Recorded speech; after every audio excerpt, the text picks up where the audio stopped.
नमस्कार दोस्तों, इस वीडियो में पावर स्टार पवन सिंह और सौम्या पोखरेल को लेकर एक जबरदस्त खबर आप सबको बताने वाले हैं।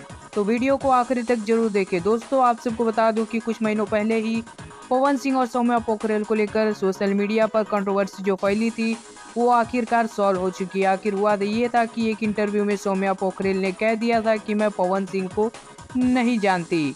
सौम्या पोखरेल के इस विवादित बयान के बाद सोशल मीडिया पर पवन सिंह और खेसारी लाल के फैंस आपस में भिड़ गए। लेकिन कुछ महीनों बाद ही सौम्या पोखरेल पलट गई और पवन सिंह के टीम में जाकर शामिल हो गई। और कुछ दिन पहले ही पवन सिंह के गाने के प्रमोशन में सौम्या पोखरेल को बुलाया गया था, जहां पर पवन सिंह से सौम्या पोखरेल माफी मांगी और पवन सिंह के साथ उनके टीम में शामिल हो गई। वहीं दोस्तों, पवन सिंह ने एक बड़ा अनाउंसमेंट कर दिया कि जल्द ही सौम्या पोखरेल के साथ पवन सिंह अपना नया गाना लेकर आएंगे। जी हाँ दोस्तों, पवन सिंह के साथ सौम्या पोखरेल अब उनके नए गाने में नजर आने वाली हैं।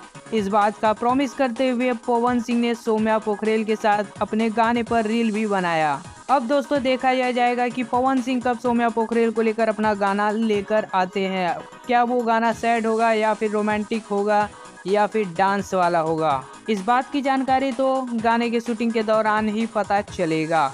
तो दोस्तों, आप सबका क्या राय है? क्या पवन सिंह के साथ सौम्या पोखरेल का गाना आना चाहिए या नहीं? हमारे कमेंट बॉक्स में जरूर बताएं। मिलते हैं अगली वीडियो में कोई और नई खबर के साथ। जाते जाते चैनल को सब्सक्राइब कर ले और बगल वाले बेल आइकन को दबा दे। धन्यवाद।